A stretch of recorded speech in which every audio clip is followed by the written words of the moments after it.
Hello and welcome to today's conversation with Chrissy and Tia of Relationship House. So, today's conversational topic is looking at something that's been drawn upon from the recently released The Roses.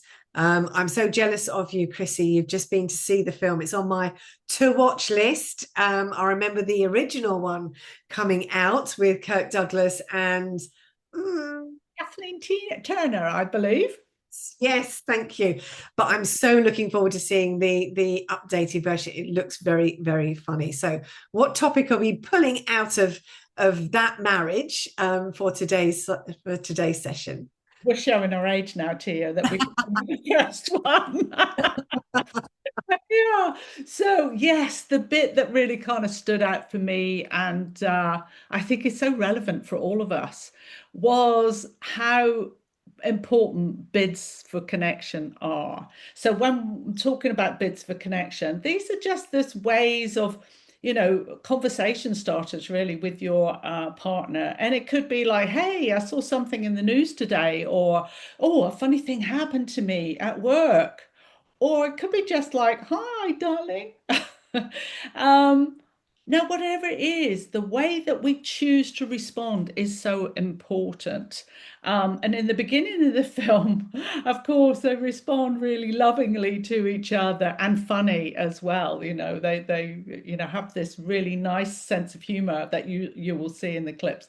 And then as things progress, then they become more preoccupied. So it's more like,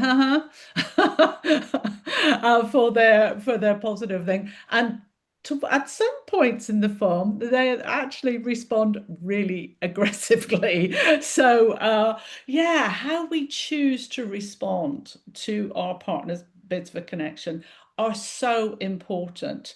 The Gottman's research shows that with the masters of relationships, they turn towards positively 86% of the time, whereas the disasters that went on to get divorced were only 33%.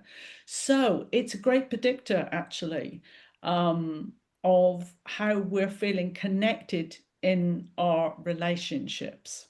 Yeah. Yeah, well, and it's important because it sits within that third floor of the friendship floor, which is the turn towards instead of away. So Gottman says this is where the emotional bank account sits. So all those little everyday moments between couples, whether, as you say, it's that, hey, have you seen this, or reaching out and that gentle touch on the shoulder or a kiss on the neck, and the other partner responding to that positively, turning towards the connection, is noticed. And that then puts those very positive deposits into the couple's emotional bank account, ready for when, when we have a disagreement or an argument. We're not saying that couples will never disagree or argue, but we then make a withdrawal from that emotional bank account. So it's important that there is something sitting within it that we can draw upon. Yeah. Yeah. And also it's so important for children, because our children are constantly making bids for our attention, and how we respond to it really is important for them. If we, all the time, if we don't pay attention to the positive ones, they'll then get our attention maybe in a negative way.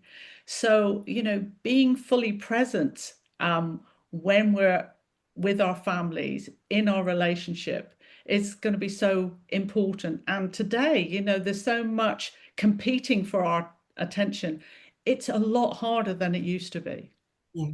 Yeah. Well, it shows your partner that you're interested in them. You're interested in what they have to say.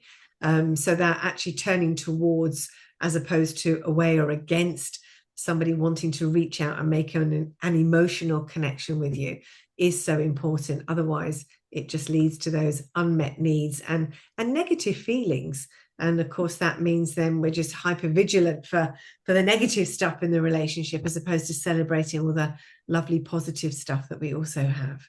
Yeah. And our partner or even our children, if they don't get that turn towards, they start giving up and they Yeah. stop bidding for our attention. And this is where, we can get a disconnect in our relationships, and it can feel very lonely, actually. Yeah. Yeah, because you end up having a conversation with yourself. I think when we were doing the training with the Gottman Institute, they talked of and the apartment, the Love Lab that they set up. And one of the stories that they tell is of a lady and a husband. He's sitting on the sofa reading the newspaper, and she's in the open plan kitchen buttering some toast. And she goes, "Hey, did you see that flock of birds just fly by?" And he says, absolutely nothing, just carries on reading his newspaper. And then you see her, she just shrugs her shoulders and goes back. And I was like, oh my gosh, that was so sad to see. So for her, it's like, oh, well, another time he just ignores me, or that, I'm unheard. So, but for her, it was so normal that she just went back to like, okay, what's the point? Kind of, yeah. So we hope that you'll learn a lot from the roses if you go to see it, and also have some fun, but just pay attention to our relationships. Thank you.